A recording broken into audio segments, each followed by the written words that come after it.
Welcome to the Superbone channel again. A little bit of a different video this one. I'm going to be making my own do-it-yourself acoustic panels.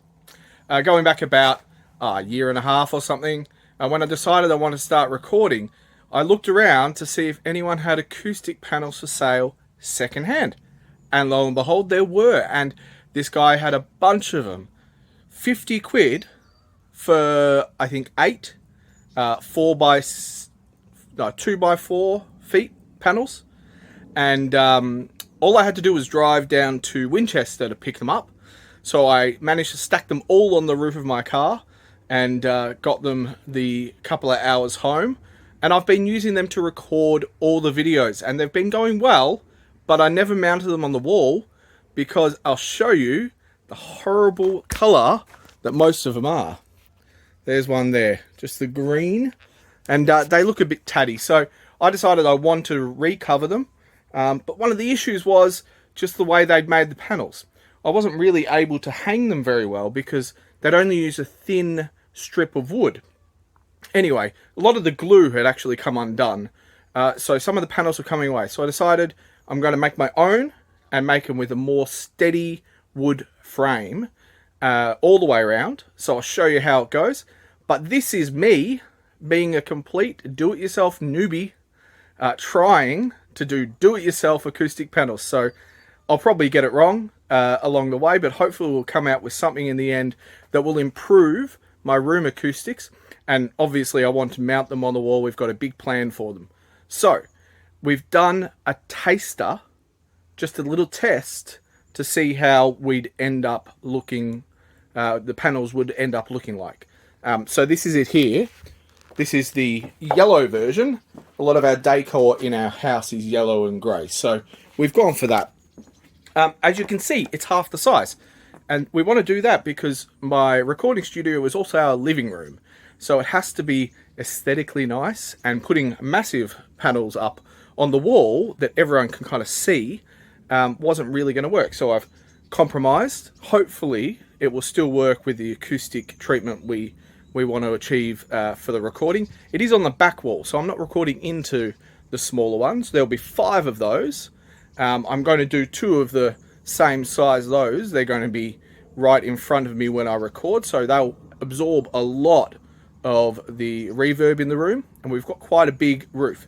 So anyway, that's what we're going to do for this video. So stay tuned. There's going to be some time-lapse stuff. Hopefully it'll be interesting for you, and if you're looking to do it yourself, I can give you hopefully a few tips of what not to do when it was all said and done. Okay, we'll see you at the end. So we're on the way to the timber yard to pick up the timber for the acoustic panels. Pretty excited for this. I'm not a DIY guy, as I said, so we'll see how we go. I've got to convince the guys at the timber yard I know what I'm talking about, so stay tuned for more. Alright, well I've got my timber cut all loaded up in the timber yard, and we're going to head back and put it together. Alright, so I'm back and I've realised I've forgotten to allow for the braces that are going across the middle of the back, but we're going to get started and do some of the frames, and we'll see how we go. So as you can see here, I've already made a couple of mistakes. Firstly, I didn't get all the wood I needed at the timber yard. Secondly, I'm trying to put these frames together on an incline, on a coffee table that's too small for the job. So as you can see, I'm putting some corner braces on the timber, and then they're just falling off. So I do manage to balance this thing and get it done in the end, but I wasn't too happy with the frame. But we got there. So there's a tip for you DIY newbies. Make sure you have all the stuff you need, make sure you have a good workspace, and make sure it's flat.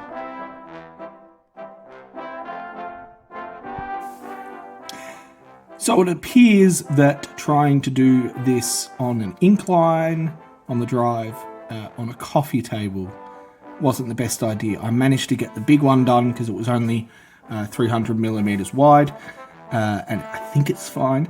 But we've moved inside to the dining table, which is, we haven't refinished it yet, so it's okay. I can use it and kind of ruin it a tiny bit. And we'll see how we go. So I just want to talk here about the equipment you'll need for the job.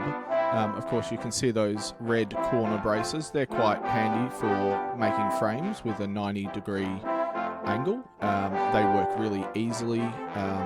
It's kind of hard to get them wrong, to be honest. So I was glad I had those, because if you try and do it by eye, it's just going to be an absolute mess. So the next piece of equipment you'll see me using a lot here is an electric drill. I'm using this to drill some guide holes and then to put some screws in as well. So that was quite useful. I wouldn't suggest doing this with just a normal screwdriver. It will take you a long time, although you'll probably make, you'll probably get quite good at using it by the end, but it'll frustrate you. The next thing you need, obviously, other than just a good workspace here, is some screws. It really depends on the size of the timber you're using, but I use screws that were bigger than 50 mil, because I had to get through 50 mil of wood there, so that's important. Another piece of equipment, you will need some wood glue a bit later. If you're cutting the wood yourself, obviously get a workbench that you can use. I went and bought one for this project because I realised I needed to cut more wood, and so you'll see that a bit later. Get a good saw.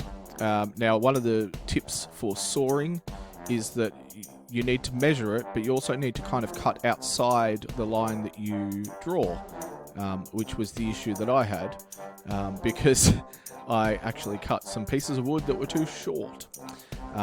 So yeah, there's not that much really you need to do this job. There's only those few pieces of equipment. But if you don't have them, it can get quite expensive when you have to start buying all this stuff. Alright, so that's the panels done for now, just the outside frames. And I've got to cut up some little corner pieces, got to put some braces on. Now we're going to do the fabric. I've got to take apart the other acoustic panels that I've got for using the insulation out of it. So still a bit to go, but I reckon we're probably about 40% of the way there, so that was pretty easy. Alright, back for day 2.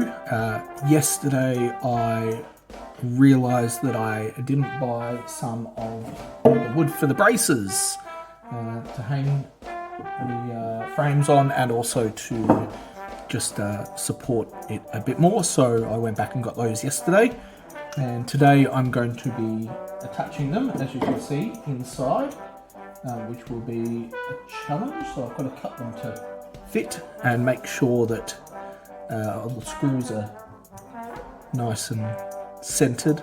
We'll see how we go. It's a bit fiddly. Not sure I'm really going to be great at it, but I'll give it a best shot I can do it. So this part of the project was probably the most fiddly. You can see I'm trying to attach middle braces and corner braces to the frames. Of course, I'm using wood glue to do this first, and then drilling once the wood glue is set. This took quite a while. Firstly, because a few of the pieces of wood that I cut actually didn't really work. They were slightly too short.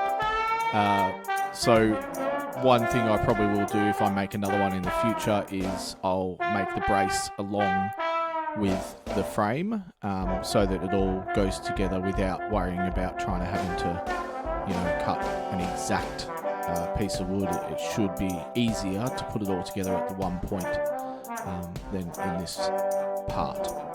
Of course, we wanted to recess the braces into the frame instead of having them sticking on the back. In the tester frame we actually didn't do that, and it was really hard to attach the material, the fabric, at the end of the job, because there was just bits of wood sticking out from the back, and you couldn't get an even kind of staple going. So what we've ended up with is slightly less insulation in the frames because of this. And of course, this part of the job took absolutely ages because of the wood needed to be cut exactly right. And for me to glue it in place before I screwed it meant that, you know, there was just a lot of downtime. And of course, you know, I'd try and use a lot of glue for the ones that were slightly too short, which obviously didn't work. The wood glue just kind of stayed wet and never set. So there's a tip for you guys: make sure you get the right measurements. Don't think that you good, you know, near enough is good enough for this kind of project. You really do need to be precise. So that's quite tricky for someone who's not used to DIY. That was quite frustrating. I thought, oh no, it'll just work. It'd be fine. We'll slap some extra glue on it. No, that's not how it works. So you can see me here. I'm actually cutting the braces and measuring. So these braces were intended to be what I would hang the frames off the wall on.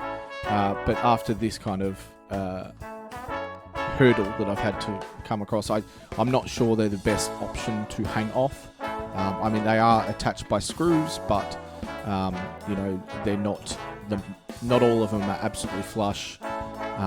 And I trust the frame more than I do the brace. So I'll probably put some eye hooks in the sides of the frame, and we're going to hang them picture style off the wall. Yeah, so you can see here the next part of this process is cutting corner bits. Now I recommend getting one of these plastic cutting tools that you can see that I'm cutting the corner bits on. It enables you to get a really accurate 45-degree cut. So I've managed to do that, and that took quite a while. For someone who's not used to DIY, it's actually quite exhausting using a saw, and you really do have to, you know, get the knack for it. You get into a bit of a rhythm and it's fine, but it's not the easiest thing if you've never really cut too much wood before. I generally just stayed away from DIY and just bought stuff that I needed, but in this process I really didn't want to waste the initial panels that I had purchased. So that's why we're looking at this process. Of course, other equipment that you'll need in this process, you'll see it a bit later, is a staple gun. We've got a staple gun that also doubles as a nail gun, which is quite handy. So we do some stuff in the garden, so I recommend, if you are doing this project, you know, just investing in a nail gun or a staple gun yourself, or borrowing one. Certainly, I'd no idea how you would attach the fabric other than having one of those. So yeah, you can see here I'm still trying to get the wood right. We have a different saw there, which I bought because it said it was more precise. However, it didn't really cut the wood very well, so I just gave up on it. It does have a slightly narrower saw, so I thought, oh, that'd be better. That'll be more precise cut. But just went back to the same old one I'd been using.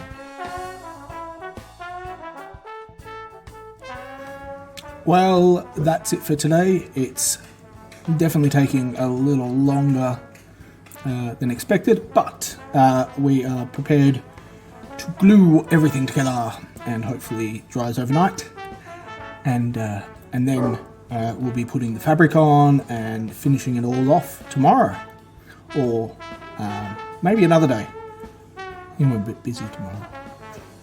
Stay tuned. So day 3, and I'm having some issues with these braces. Some of the boxes are just a little too big, so I've cut nice 60 centimeter long braces that one of the boxes isn't working with, but that's alright. I'll cut another one. I've got some excess wood, so little things. I think it would have been better to have this brace be put in at the same time as making the box, but live and learn, hey. Hopefully that'll be steady enough to hang from. If not, we'll go off there. So, alright, back more. So here we are continuing to put these braces on. It has taken up a lot of this video, I know. I just wanted to show you guys so that you understood kind of how fiddly this part of the frames was. of course, you could leave the braces off.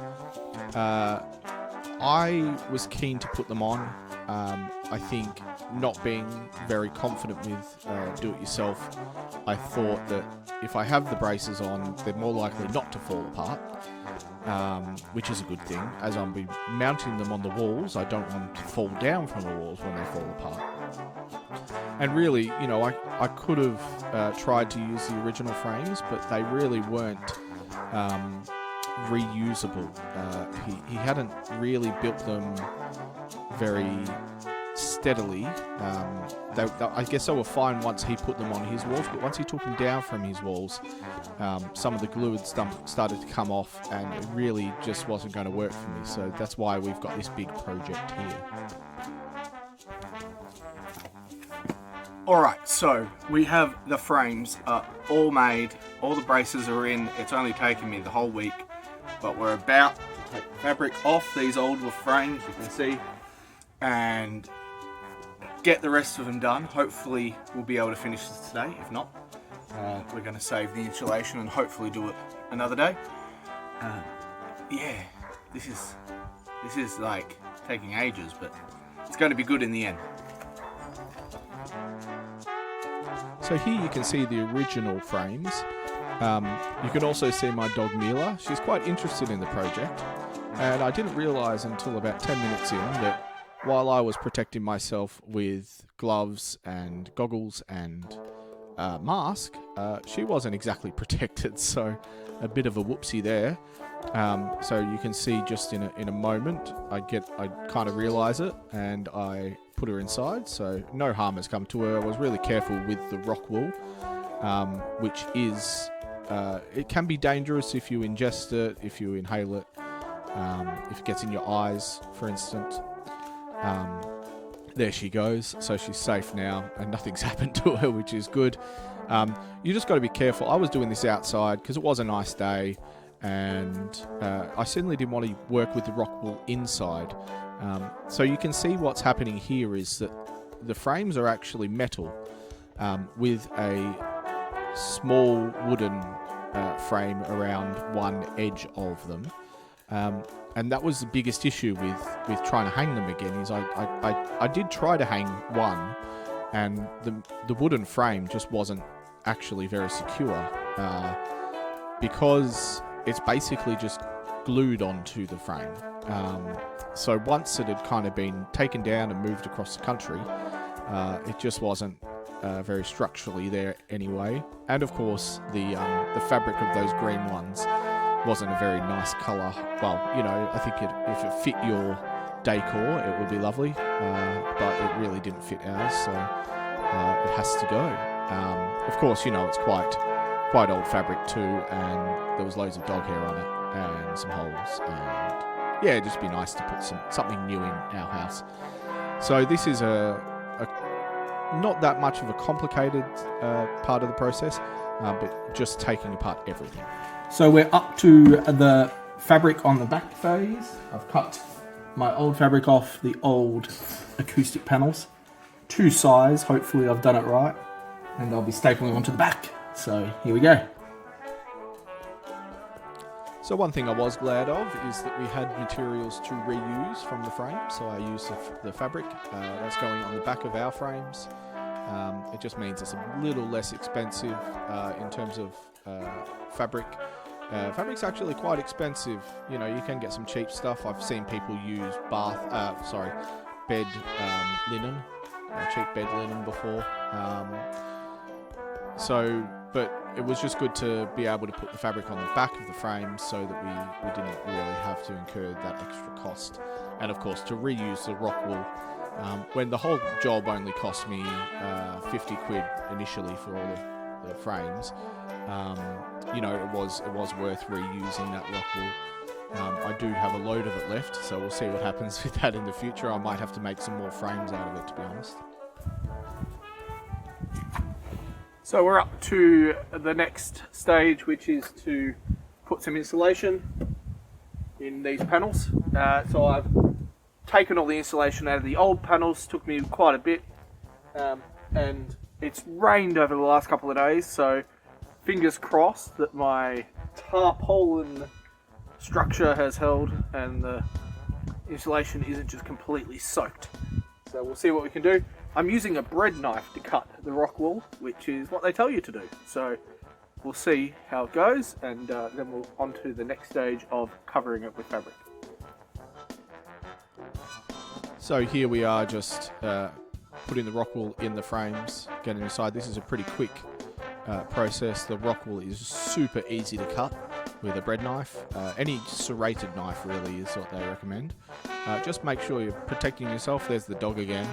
Get away from that rock wool, I say. Yes, so it has survived the overnight rains. There was a tiny bit of it that was wet because there was a hole in the tarp, but most of it's pretty good. Cutting it and measuring it, pretty easy. Of course, it just slots straight into the frames. I was really pleased that my measuring worked. I was really worried about that because it is fiddly stuff. So that's gone well. So, I mean, overall, the biggest problem here is that I have way too much rock wool because I'm ending up only using 2 sheets instead of 3, which was in the original frames. And this is because the braces are recessed into the frames. So if I use 3, they would go outside the frames and then would have a horrible bulge at the front of the frames. So it's better to have less. We'll have to see what happens with the, whether it actually works with the acoustic panels. I mean, I think that anything on the walls is going to improve. There is a pretty big echo in this room, so it is quite a large room with a big roof. So having sound proofing and panels on the wall does help with that. Yeah, so I mean, the other thing is that I did 2 kind of different sizes. Narrowness of widths of these panels. So one was 350 and one was 650. So with the kind of the bit in the middle was 300 and 600. Okay, so you can see here, this is my lovely assistant Fiona, and she's putting the front fabric on. Now the reason for this is that she's very good with wrapping Christmas presents, and I'm terrible. If you've ever got a Christmas present from me, you'll probably have got it in a bag or a box, or it just really badly wrapped. I'm just not very good with that sort of stuff. I'm sure that if I paid more attention I might, but I thought best in this case to let someone who's quite good with their hands, quite creative, and to do this part, and they have turned out really nice. So I am glad I enlisted her services for this part. Of course, you can see the fabric here that we're using on the front is quite a nice little fabric. It's a bit of a feature. So I'm looking forward to seeing that on the wall. And yeah, so I mean, this is a pretty easy part of the process. I think you do have to know what you're doing. Make sure you don't just staple willy-nilly, staple in the right places. Get that fold nice and snug. Also, make sure you're measuring the material so that there's not too much extra on the back that's flapping around. You can, of course, cut it after you've stapled it, but just to save you time, make sure you measure it properly. So this is the finished product. We've got a yellow one, and we've got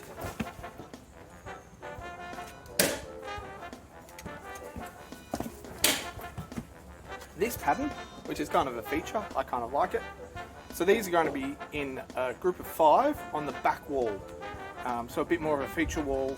The proofing, the acoustic panels on that wall aren't as important to cover the whole wall, although they will be, covering a fair section of it, and we'll put some nice shelving up so that we can put my mini musical instruments on there. That's going to be the backdrop for most of my videos, so I'm really pleased with that. Going to mount the trombones on the wall finally. Got to work that out, that'll be another video. There is also a grey one, so we've got 5 of these. We've got 2 bass traps, which are for the corners. Of course, we've got a desk in one of the corners, so one of the bass traps is 2 bass traps, one mini one and one above the computer there. So we'll see how it goes. There's also the 1250 by 650 panels which will be on the wall that I'll be recording into. So fingers crossed that that works. I may have to add an extra layer of acoustic treatment to that wall. It may not be in panel form. So the only thing left to do is I've got some Calyx, IKEA Calyx units, and so I've got some plywood. We're going to make tiny little boxes to go in the back of those, because that's in a really good position to just make sure we have that extra little bit of acoustic treatment. I mean, this is all kind of experimental at this stage, but I'm hoping it's going to turn out well. So stay tuned, and we'll see you on another video.